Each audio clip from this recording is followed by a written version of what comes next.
I am Alper, founder of Dharamsha Eco Solutions. We are a deep tech biomaterials company. We have developed a technology in India where we are creating biodegradable compostable material from agriculture waste. So this is material that was in work. So Paradi Badi problem जो also देखते हैं October November time में. We take that material and give a proprietary technology जिसमें कि हम इसके ऊपर डालते हैं जेनेटिकली इंजीनियर्ड मशरूम्स जिसके के रूट्स की वजह से हम लोग इसको ट्रांसफॉर्म कर पाते हैं माइसीलियम कंपोजिट में। ये जो माइसीलियम कंपोजिट है this is got properties superior to that of thermocol. तो हम इंडस्ट्री से थर्मोकोल रिप्लेस कर रहे हैं। So fundamentally as a company हम लोग दो पॉइंट्स पे एनवायरनमेंट को सेव करते हैं। फर्स्ट इसकी जो पहली स्टॉक बर्निंग यानी पराली बर्निंग की वजह से जो प्रॉब्लम होती है उसको फार्मर से प्रोक्योर करते हैं, उनको पैसे देते हैं एंड उसी को कन्वर्ट कर देते हैं थर्मोकोल के ऑल्टरनेटिव। अब जो थर्मोकोल है that is considered 4 times worse than plastic क्योंकि प्लास्टिक को रिसाइकिल करते हैं, थर्मोकोल की recycling less than 2% India and 2% recycling rate in India is highest in the world. बाकी दुनिया में लेस देन 1% रिसाइक्लिंग होती है एंड एक्चुअली अगर वो वर्ल्ड होता है सो हम सबने ऐसे इन्वेस्टमेंट के टाइम पे सड़क के किनारे थर्मोकोल जलते देखा होगा तो डीजल आया हुआ तो काफी टॉक्सिक ब्लैक कलर का स्मोक निकलता है। That smoke has gas called styrene which is a non carcinogen. So all of these problems, what we realized few years ago was that yeah, a lot of people are doing work on plastic and plastic recycling, but nobody was working on thermocol. So that's where we decided that we will do our research and building. Over the years, so हम लोग को भी almost 5+ years हो चुके हैं ecosystem में, जिसमें से almost 4 साल हमारे research and development में लगे। Over the years, we built technology that is truly first of a kind. ठीक है, multiple patents हम लोगों ने फाइल किए, multiple patents grant हो चुके हैं and we put up our own manufacturing facility in Faridabad. और अभी हम लोग की कैपेसिटी 100 टन संबंध की मैन्युफैक्चरिंग के लिए providing to the likes of Voltas, Havells, Philips, Crompton, V Guard etcetera. तो जितने भी इलेक्ट्रॉनिक्स प्रोडक्ट्स होते हैं जिनकी पैकेजिंग में पहले थर्मोकोल लगता था हमारा प्रोडक्ट लगता है। इस प्रोडक्ट की एडवांटेज ये है कि कंप्लीटली बायोडिग्रेडेबल है बट ट्रांजिटिव प्रॉपर्टीज को भी सुपीरियर है। अभी रिसेंटली हमने एक और किया है डॉक्टर लाल टैक्स के साथ, तो उनकी जो भी डायग्नोस्टिक्स के लिए थर्मोकोल के बॉक्सेस होते हैं जिसमें कि उनका ऑब्जेक्टिव होता है सैंपल को ठंडा रखना, उसको भी हम रिप्लेस कर। सो प्रोडक्ट की थर्मल इंसुलेशन प्रॉपर्टीज भी हम लोगों ने डेवलप की है जो कि बेटर है एज कंपेयर टू स्टाइरोफोम या थर्मोकोल जिसको होते हैं मार्केट में। नेक्स्ट टारगेट इज ऑब्वियसली कि हम लोग पैन इंडिया अपना प्रोडक्शन एंड डिस्ट्रीब्यूशन एस्टैब्लिश करें, उसके बाद ओवरसीज इंटरनेशनल है। इस पूरी journey where I started from, मैंने अपने पर्सनल इन्वेस्टमेंट 2.5 लाख रुपए से स्टार्ट किया। ओवर टाइम अभी तक I have raised almost 35 crores from the market. First round जो था equity round का that was 4 crores which was led by Railway. Second round था 25 crores बीच में कुछ एक grants और एक और छोटा round हो गया। So over time इस जर्नी में what I realized is कि अगर आप एक बहुत ही ज़्यादा ऑडियंस टास्क लेके मार्केट में उतरते हो तो मार्केट ये टेस्ट नहीं करती कि आपके पास कितना नेटवर्क है कितना पैसा है, बट ये टेस्ट करती है कि आप कब तक खड़े रह पाते हो उस लैब में उस पॉइंट पे where others would you know look for better opportunities. तो एक मेरी कोर लर्निंग रही है वो ये है कि do not find cost of opportunity. तो ये ना एक एमबीए का बहुत इंपॉर्टेंट है कि एक तो हमारी कॉस्ट होती है और एक हमारी कॉस्ट ऑफ अपॉर्चुनिटी होती है। कॉस्ट ऑफ अपॉर्चुनिटी का क्या मतलब है कि आप जो चीज़ कर रहे हो वो करते रहे, बट अगर आप छोड़ के मार्केट में चले जाते तो आपको उससे बेटर अपॉर्चुनिटी मिल जाती है, बेटर पैसा मिल जाता है ना। मुझे लगता है कि हमें कॉस्ट ऑफ अपॉर्चुनिटी कभी नेगलेक्ट नहीं करनी चाहिए क्योंकि जो भी चीज़ में आपको अगर आपको कन्विक्शन है तो ओवर टाइम जिस भी आप फील्ड में आप एक सर्टेन अमाउंट से ज़्यादा एफर्ट डालते हो तो वो अपने आप में फील्ड भी एक्सपैंड होता है। ऐसा मैंने बहुत बड़ी मार्केट्स में होते हुए देखा है। कोई कॉमर्स सबसे रीसेंट एग्जांपल है जो पिछले 3-4 साल में आया है। कोई commerce had build everywhere in the world पर इंडिया में ही वो सक्सेसफुल हुआ है। Most of the investors had also return about. मैं बहुत सारे ऐसे इन्वेस्टर्स को जानता हूं जिन्होंने जब पैसा डाला था जब पैसा बनाया and I talk to those people जिन्होंने आइडिया इन्वेस्ट किया था। उन्होंने एक चीज बोली कि अल्टीमेटली जो कन्विक्शन था फाउंडर का that was far more than the credibility, that was far more than the market opportunity. And market बना, मार्केट डेवलप हुआ, मार्केट को टाइम पे हुआ। मैं भी जब फर्स्ट टाइम फंड रेज कर रहा था तो मोस्ट ऑफ द इन्वेस्टर्स ने बोला था कि इंडिया में R&D कल्चर नहीं है इंडिया में, पेटेंट कल्चर नहीं, आप पेटेंट चालू होगे उसको डिफेंड नहीं कर पाओगे, और इतना अगर आपको हाई रिसोर्स है तो आप यूएस चले जाओ, बे एरिया चले जाओ, कैलिफोर्निया, तो वहाँ पे काफ़ी रिस्पेक्ट है टेक्नोलॉजी डेवलपमेंट स्टार्टअप्स की। एंड हम लोग फंडामेंटली नया मटीरियल इन्वेंट करने की कोशिश कर रहे हैं, कमर्शियलाइजेशन से काफ़ी बात आता है। तो काफ़ी इन्वेस्टर से बोला था कि चले जाओ, और मेरा फंडामेंटल थॉट ये है कि अगर आप इनफ टाइम तक और इनफ एफर्ट के साथ उसमें खड़े रहते हैं तो अपॉर्चुनिटी अपने आप, अपॉर्चुनिटी का साइज एक्सपैंड हो जाता है। तो लेट्स सी, टाइम बताए कि what we are able to build, what we have been able to build is that we've been able to build our own factory in Faridabad, almost 28,000 square feet, fully functional. Right now, I have a full staff of 100 plus people, 7 days working, 24/7, और कुछ अच्छे brands को product supply कर रहे हैं जिनका नाम मुझे ले सकूँ। मैं also went on Shark Tank season 3 जहाँ पे और शादी के नाम है, वहाँ पे भी काफी लोग हैं, काफी तरह से लोग हैं, वीडियो भी सही। तो काफी चीजें हैं जो कि थ्रू द जर्नी कवर करी, बिल्ड करी, कुछ अच्छी चीजें बिल्ड हुई, कुछ चीजें बिल्ड नहीं हो पाई, देयर आर आल्सो के अ लॉट ऑफ थिंग्स जिसको हम बिजनेस लाइन में बोलते हैं राइट ऑफ यानी कि आपने कोई चीज अटेम्प्ट करने की कोशिश करी, उसमें पैसा लगाया और वो नहीं हुआ, एंड आपको लास्ट में समझ में आता है कि यार ये फंडामेंटली चीज नहीं डेवलप हो पाई, तो आप उसको बैलेंस शीट से राइट ऑफ कर देते हो, आप फंसे हो कि इसका पैसा कभी रिकवर नहीं होगा। So write-offs are one of the trickiest and toughest part of the journey. Second trickiest part is probably layoffs. पर fundamentally over time जब आप evolve होते हो, you also realize कि यार again ये एक mental में समझाया था कि win lose decision लेना बहुत आसान होता है ना, जिसमें कि आपका स्कोर है कौन से और आपको आइडेंटिफाई करना है कि अगर मैंने डिसीजन लिया तो ये इसके क्लोज रहेंगे, ये इसके कौन से रहेंगे, हाँ, तो what would be wins versus what would be losses। तो win lose decision लेना बहुत आसान होता है, लूज डिसीजन लेना बहुत मुश्किल होता है। यानी कि देयर विल बी सिचुएशंस जहां पे कि अगर आपने डिसीजन लिया तो आपका एक सर्टेन टाइप का लॉस है, डिसीजन नहीं लिया तो एक सर्टेन टाइप का लॉस है, आपका फायदा किसी भी सिचुएशन में नहीं होता, you are going to lose. तो लूज डिसीजंस लेना वो एक सबसे बड़ा टेस्ट होता है। एंड आई थिंक एक फाउंडर जर्नी एक पॉइंट आता है जहां पे आपको कई बार ऐसे टफ डिसीजन लेने पड़ते हैं, तो मुझे लगता है राइट ऑफ बहुत ही ऐसा टफ डिसीजन करना किसी रीसेट नंबर कोई बहुत ही टफ डिसीजन होता है, क्योंकि वो लूज डिसीजन होता है। अगर आप ले ऑफ नहीं करोगे तो बर्न कर जाते हैं, कंपनी बंद हो जाएगी। ले ऑफ कर दोगे तो रिलेशनशिप सॉल्व हो जाएगा, जॉब लेने की मेहनत करिए, लोगों को हायर करने में, टीम बिल्ड करने में, सिखाने में, जेन्युइन करने में वो सब हो जाएगा। पर लूज सिचुएशन के अकॉर्डिंग लेना पड़ता है। तो यही सारी चीजें।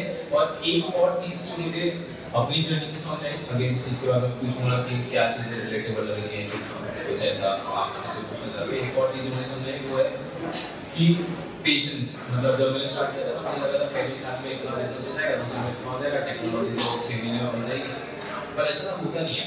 क्योंकि जो ट्रैजेक्टरी होती है ना वो काफी ज्यादा ऐसे होती है कि एक बहुत लंबा फेज होता है जिसमें कि लेटेंट फेज होता है उसमें, यानी कि आप एफर्ट डाल रहे हो तो उसका रिजल्ट नहीं आता है ना। जैसे पानी के बॉइलिंग बोला जाता है, वेपराइजेशन बोला जाता है कि आप हीट ऐड करते जा रहे हो, पानी बॉइल हो रहा है तो पानी खत्म नहीं हो रहा, राइट। तो वैसा ही एक लंबा चौड़ा फेज आता है 6 महीने 8 महीने 1 साल, जिसमें आप दिन रात काम कर रहे हो 12 घंटे पर नीडल मूव नहीं होता है ना। तो जब आप एक्सटर्नल स्टेक होल्डर के पास जाते हो, इन्वेस्टर के पास जाते हो, फ्रेंड्स के पास जाते हो, कहते हैं यार 2 दिन ठीक है, 6 महीने तक नहीं मिला, 1 साल तक नहीं मिला, तो वो एक ऐसा फेज होता है जहाँ पे क्या बोलते हैं तब से मुझे वो कुछ नहीं था, है ना। तो पेशेंस बहुत बड़ी चीज़ है जो कि ये जर्नी ने मुझे सिखाई। ये जो मैंने सोचा था 1 साल 1.5 साल 2 साल में होगा, वो करते करते 6 साल में। एंड कुछ भी अगर आप सब्सटेंशियली ग्राउंड अप बिल्ड करना है, substantial meaningful ground up build करना है, मुझे अब लगता है कि उसमें 8 से 10 साल लगते हैं, क्योंकि there are few skill sets जो कि आपका इंस्टिंक्ट बनना होता है ना। तो ये एक और मुझे इंटरेस्टिंग एनालॉजी किसी ने समझाया, ये इंटेलिजेंट आदमी हमेशा हार जाता है, इंस्टिंक्टिव आदमी हमेशा जीत जाता है। ठीक है कि जो भी बंदा इंस्टिंक्ट के साथ खेलता है क्रिकेट में, जैसे अगर आप क्रिकेट फॉलो करते हो तो maximum players are extremely instinctive, उनको सोचना नहीं पड़ता कि कैसी बॉल आ रही है, कैसे बॉल, कैसे बैट घुमाऊंगा, कैसे शॉट जाएगा, इंस्टिंक्टिव उनको बॉडी अपने आप मूव करता है। सचिन तेंदुलकर के बारे में बोला जाता है कि he is the most instinctive person, किसी भी बॉल के बारे में उनके पास 50-60 परम्यूटेशन कॉम्बिनेशंस के शॉट होते थे, that is body moves automatically, सबकी बॉडी ऑटोमेटिकली मूव करती है। बिजनेस में भी है, लोगों का ना दिमाग ऑटोमेटिकली मूव करता है, पर वो इंस्टिंक्ट बनाने में 8 साल लगते हैं। और जो इंटेलिजेंस लगाने की कोशिश करता है, यानी प्रोज और कॉन्स इवैल्यूएट करने की कोशिश करता है, मैथ्स बनाने की कोशिश करता है, लॉजिक बनाने की कोशिश करता है, वो हमेशा छूट जाता है। तो मेरे को ना पहले लगता था कि इंटेलिजेंट आदमी बहुत सही होता है, आईक्यू बहुत इंपॉर्टेंट होता है, इंटेलिजेंट लोग आईक्यू नहीं करते।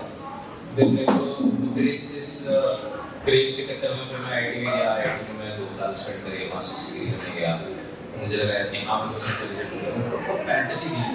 फिर मैं समझ आया कि नहीं, इंटेलिजेंट लोग छूट जाते हैं, इंस्टिंक्टिव लोग ही विन करते हैं। आप किसी भी बड़े प्लेयर को देखें, इंस्टिंक्ट तो होगा ही।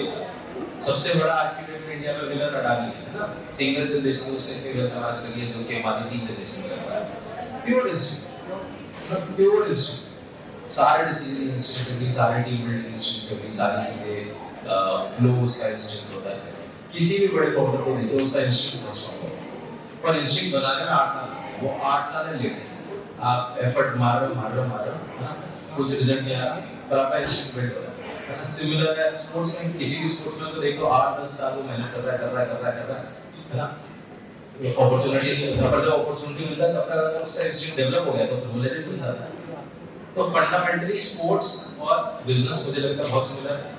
8 साल तसल्ली से आपको बस शो ऑफ करना, मेरे को लगता है 8 साल हो सकता है, अच्छे लोगों को 7 साल में करना है।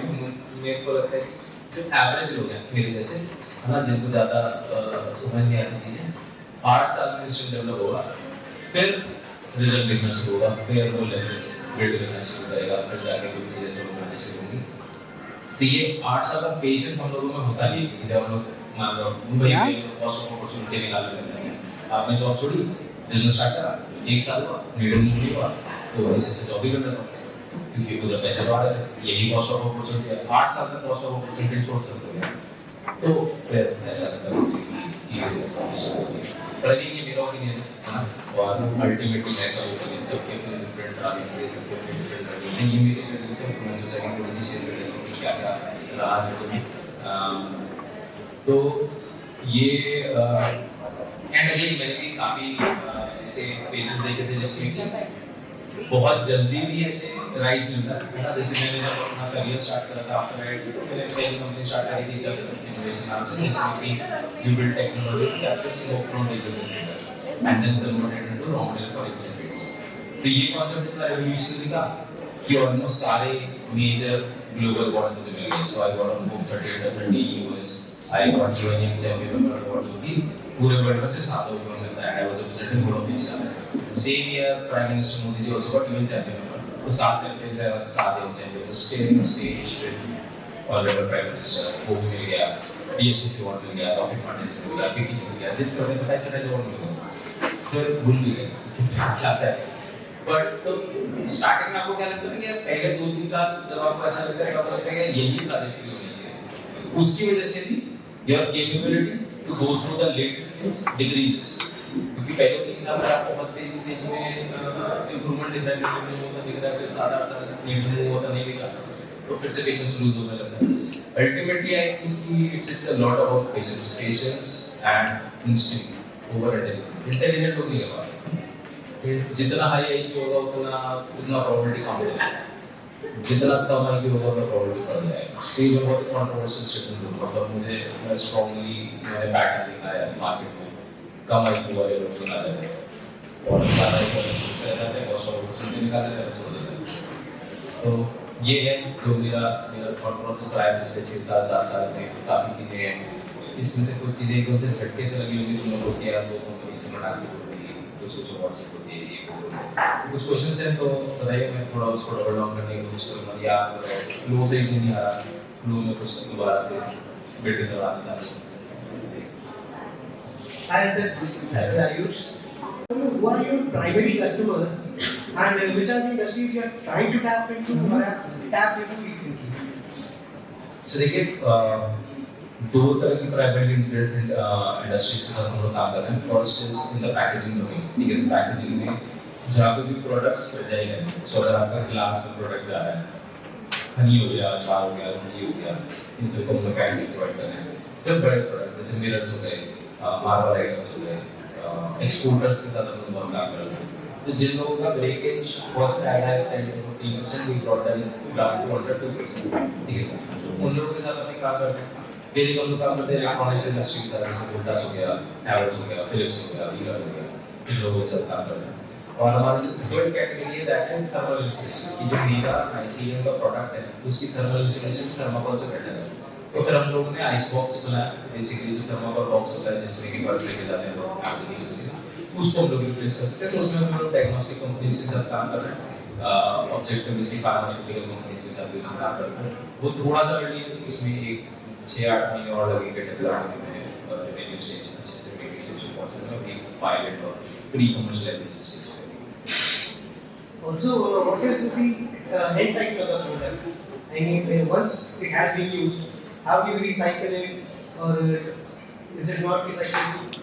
So it is 100% home compostable. इसका क्या मतलब है, आपको इसके लिए कोई भी स्पेशल कंपोस्टिंग फैसिलिटी या रिसाइक्लिंग फैसिलिटी की जरूरत नहीं है। आप इसको अगर जमीन के अंदर डाल दोगे, within 60 days it will turn to 100% compost। Reason नहीं कि इसके अंदर कोई भी केमिकल यूज नहीं होता है, एंड प्रोसेस है, it's primarily just agriculture residue जो कि पराली हुआ और उसके ऊपर रूट्स ऑफ मशरूम। तो ये सारी चीजें जब आपकी सॉइल के अंदर जाती हैं तो बैक्टीरिया और अदर माइक्रोऑर्गेनिज्म से कंप्लीटली बायोडिग्रेडेबल हो जाती है। सर इतना टाइम हो चुका है आपको अपने बिजनेस को रन करते हैं, बहुत अच्छा प्लान कर रहे हैं। आपके प्रोडक्ट के बारे में काफी इंफॉर्मेटिव था कि प्लास्टिक को रिसाइकलिंग क्रिएट करके पैकेजिंग मटेरियल बन रहा है। आप फोर्ब्स 130 के अंदर भी आए एंड आप शार्क टैंक की सीजन 3 में आए, जो आपकी काफी रील भी वायरल हो रही है, अभी भी इतनी ट्रेंड में है, अभी शार्क टैंक की काफी टाइम पहले आया था। बट काफी सारे फाउंडर्स की रिक्वायरमेंट होती है कि इतना एक्सपोजर मिलने के बाद भी उनका ब्रांड अच्छा नहीं बनता है। अच्छा इन द सेंस कि प्रोडक्ट काफी अच्छा है, लोगों को समझ में भी आता है, पसंद भी आता है, बट उनके जो रेवेन्यू मॉडल है एट टाइम हम अर्निंग ही चाहते हैं, कितना उससे पैसा बना पाते हैं। तो जैसे फॉर एग्जांपल हम कोई और बड़ा ब्रांड लेते हैं, जैसे पैकेजिंग में देखते हैं तो 1000 करोड़ का सीआर पहुंच जाता है किसी कंपनी का। तो रिसाइकलिंग में आप ऑलरेडी कर रहे हैं, तो आप ऑलरेडी 6 ईयर एटलीस्ट हो चुके हैं, तो कितना टाइम और लगेगा अच्छा खासा रेवेन्यू बनाने में? या आपको लगता है कि लोग सपोर्ट नहीं करते हैं, कोई बड़ी कंपनी है या ऑडियंस की साइड से सपोर्ट नहीं है कि कितना एक्सपोजर और चाहिए अच्छा ब्रांड बनने के लिए? बिल्कुल इन्वेस्टर वाला जो मेरे को हर क्वार्टर के रिपोर्ट देना पड़ता है। बट द पॉइंट इज कि कितना टाइम लगेगा, सो हमारा काफी टाइम तो आरएनडी में है। So out of 6 years 3.5 years spent in R&D, we are building a bigger material completely from scratch, machines पे भी खुद की कोई भी existing machine थी जो चाइना से ला पाए या खरीद पाए या ऑफ द शेल्फ बना पाए, तो मशीन को प्रोड्यूस में भी बहुत टाइम गया, टीम बिल्डिंग में बहुत टाइम गया। सो हर बिजनेस के, ठीक है, हर डिफरेंट बिजनेस के एक फंडामेंटल लिमिटिंग फैक्टर होता है जिसकी वजह से वो बिजनेस उस इंडस्ट्री में सैचुरेट हो जाता है, ठीक है। जैसे फॉर एग्जांपल मैं आपको बात करूं कि कोई सा भी रैंडम एग्जांपल ले लेते हैं, ठीक है, B2C बिजनेस फॉर एग्जांपल किसी का B2C बिजनेस का typical inherent cost is distribution and marketing, ठीक है, यही सबसे बड़ी कॉस्ट होती है।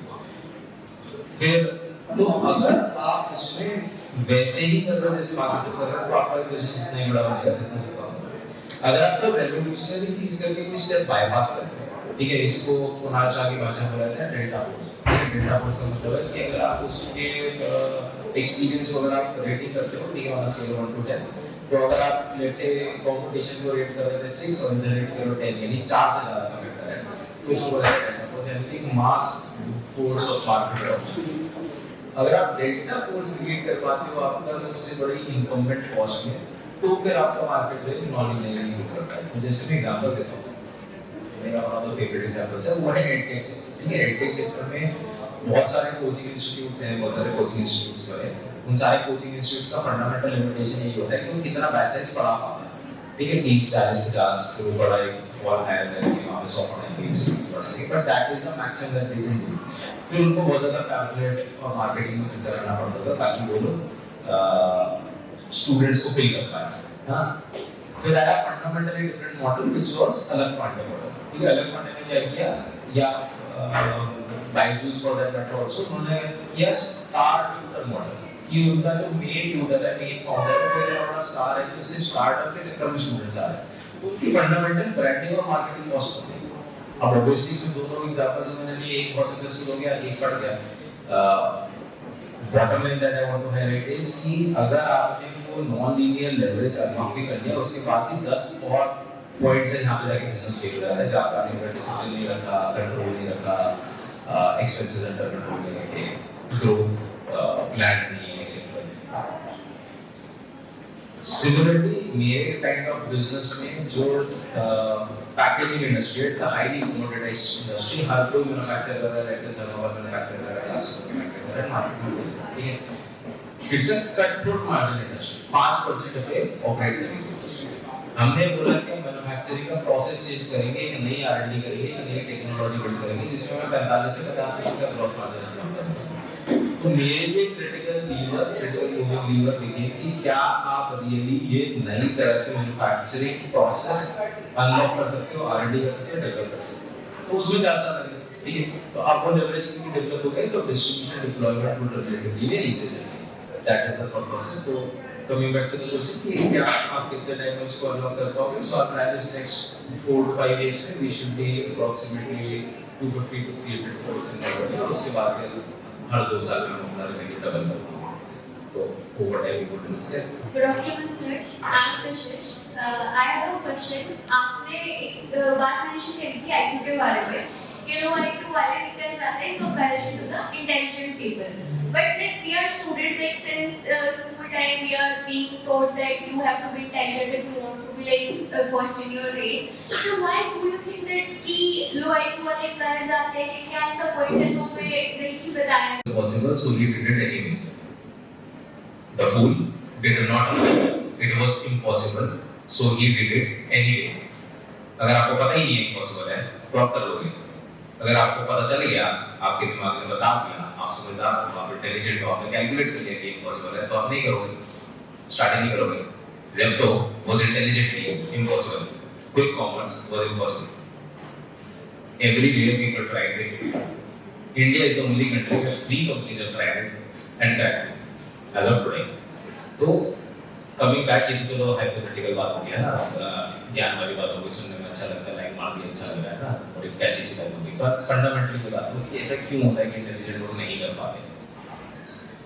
क्योंकि जब आप एक सर्टेन टाइप के प्रेशर सिचुएशन में हो, ठीक है, आपका reaction time has to be very long.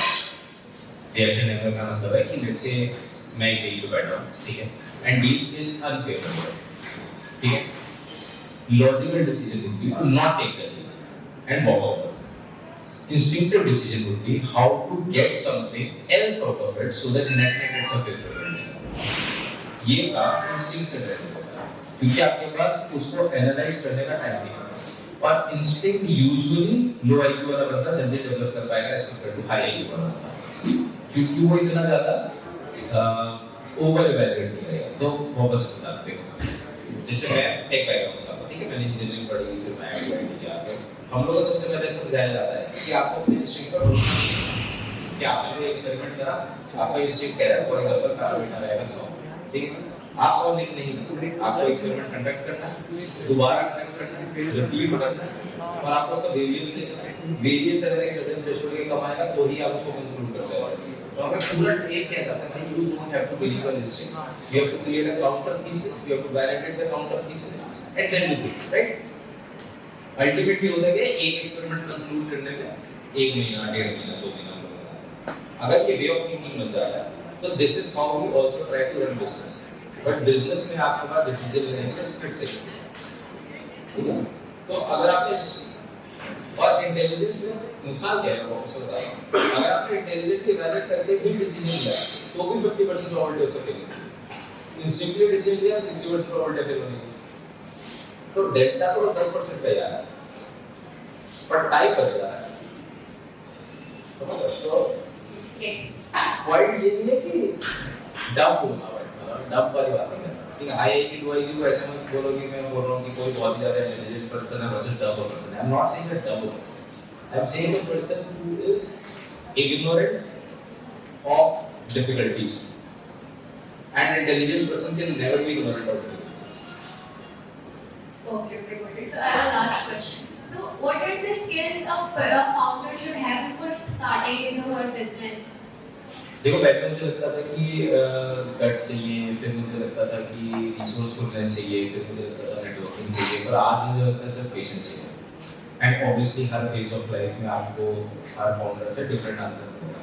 जैसे वहाँ पर सेल्स हुआ तो पहले पूछते 3 साल पहले पूछते तो मैं बोलता है capability to network, capability to get funds, raise funds etcetera. आज मैं बोलता हूँ खाली पेशेंस, क्योंकि बाकी सारी चीजें जो है ना वो आप रिक्वायर कर सकते हो, पर पेशेंस है तो ही कर पाएगा। ठीक है, आज का प्रोसेस है, हो सकता है 2 साल बाद कुछ और जॉब हो, but each phase में you are learning different things and whatever you are learning you feel कि ये सबसे important है। तो ये confirmation bias भी होता है, हो सकता है मेरे स्टेज का confirmation bias है कि मैं applications कर रहा हूँ, but it takes lot of things, obviously starting में तो वैसे चाहिए because there is nothing else, second phase में आपकी capabilities होती है, third phase में patience है, fourth stage तक पहुँच जाऊँगा तो बताऊँगा। Okay, sir. Thank you. Hi, my name is Rita. I have a question. I want to stress a little bit, I'm not going to go there, but do you think lack of planning or too much planning or maybe procrastination has a lot to do with not able to execute or go to the final outcome rather than taking it to IQ? अगर आपका win-lose decision है, it is very easy to do it with a good IQ. Lose-lose decision है, IQ will put you in a situation of decision paralysis. क्योंकि lose-lose decision है ना, यही example है, lay off करना, बीच में lay off करना, ठीक है, कंपनी को सस्टेन नहीं कर पा रही, पर ये वो बंदे हैं जो आपका कोर काम कर रहे हैं, आपकी कोर ऑलरेडी कर रहे हैं, आपकी कोर सेल्स कर रहे हैं, अगर आपने इनको हटा दिया आपकी ग्रोथ भी खत्म हो जाएगी, और 3 महीने वापस से करने पड़ेंगे, और ये आएंगे भी नहीं, और मार्केट में नाम खराब करेंगे, कैसे करोगे? तो एनालाइज 20 बंदे अपने बेस्ट फ्रेंड मैनेज करो, तो एनालाइज करते रहोगे ना, और अगर आईक्यू कम है तो एनालाइज कर ही नहीं सकता मैं कहूँगा क्या चाहिए तो बोलेगा आज, कल का जाना चाहिए, कल क्या फटेगा वो कल देखेंगे, है ना? ये थॉट प्रोसेस एक हाई आईक्यू के अंदर नहीं आएगा, कल क्या फटेगा वो कल देखेंगे, उसको आज ही जानना है, उसको आज ही समझना है, उसको सब जानना है, सब समझना है, सब एनालाइज करना है, वो कल तक पहुंचेगा ही नहीं, आज ही समझ जाएगा, ये करेक्ट। तो जो इंस्टिंक्टिव बंदा होता है ना, उसका ये सबसे बड़ा क्लियर प्रायोरिटी होता है, जैसे मैं इलॉन मस्क का एग्जांपल देता हूं, ठीक है, highly learned and highly rated, ठीक है, ट्विटर में गया 60% स्टाफ उड़ा दिया, 60% स्टाफ ही फायर्ड है ना, एवरीबॉडी इज नॉट ट्विटर पर भी डूइंग कुछ हुआ नहीं, बेटर हो गई, है ना, एफिशिएंटली, क्यों? He was able to disconnect the two things, यार अगर मैं ये फायर कर दूंगा, मार्केट में नाम खराब होगा, कल को टैलेंट हायर करना मुश्किल होगा, लेकिन वो कब होगा ना, आज ये 60% स्लो कर रहा है, तो उड़ाने क्या वो सही डिसीजन है? उसने सही डिसीजन दिखा दिया कि हाँ ये सही डिसीजन था, पर उस मोमेंट में everybody was saying that this is a suicidal step, right? आपको याद है पता नहीं हो गया था उस बात को, काफी पॉपुलर हुआ था, एवरीबॉडी सेड टू ट्विटर पे खत्म हो गई, राइट? तो वैसे मल्टीपल पीपल तो ऐसा थोड़ी कि Elon Musk is not high IQ, is probably the highest, but he developed that instinct, पर वो इंस्टिंक्ट लोअर आईक्यू वाला बंदा जल्दी develop. Do you think EQ is also has a lot to do with IQ running parallel to it in order to execute what you said? No. EQ का I have seen sociopaths perform a lot better. Sociopaths have zero EQ, right? They can mimic the instances, they can mimic the behaviors. I have seen sociopaths perform the best in high pressure situations. So don't agree. Okay, thank you so much. Unicorns have IITs connections. Founder or co-founders have come from IITs. How you can say that so low IQ people can do good? Because we see 73 founders or co-founders are from IITs. If you are studying in IITs, they must have good IQ, I think. बिल्कुल सही कह रहे हो, वो लोग हैं, and there is a reason कि 140 करोड़ की आबादी में सिर्फ 100 यूनिकॉर्न निकले और सिर्फ 70 आईआईटी के निकले। आप 100 में से 70 देख रहे हो, कितने आईआईटीज निकले और उसमें से कितने लोगों ने यूनिकॉर्न बनाई है? 72 founders, whatever I analyze. हर साल आईआईटी से कितने स्टूडेंट्स निकलते हैं? 15,000 pass out. 8,000 अच्छे आईआईटी के top IIT. Top IITs, top 8,000. पिछले 20 साल में कितने हो गए? एक सारे यूनिकॉर्न फाउंडर्स का नेट रेवेन्यू निकालो, अडानी अकेला उससे ऊपर है, कौन सी डिग्री है उसके पास? तो coming back to the point है ना, ऐसे मत समझो कि अरे IQ ऐसे बोलते कंट्रोवर्शियल स्टेटमेंट है, पर मेरी भावना समझो। भावना ये है कि इंस्टिंक्ट विल गिव यू, और इंस्टिंक्ट वाला बंदा, लोअर IQ वाला बंदा इंस्टिंक्ट जल्दी डेवलप करेगा। आप हाई IQ आप भी डेवलप कर लोगे और वो जल्दी डेवलप करेगा, ठीक है। तो जितना कम इवैल्यूएट करोगे, जितना कम सोचोगे, दिमाग को थोड़ा ऐसे कंसोलिडेट करोगे, रिपीट करोगे, उतना इंस्टिंक्ट डेवलप होगा बॉडी का। फिर बॉडी अपने आप चलेगी, बॉडी अपने आप चलेगी तो गेम बनने लग जाएगा। ऐसा मेरा पॉइंट है, ठीक है। हो सकता है मैं फिर आउट कर दिया, ठीक है। Thank you so much.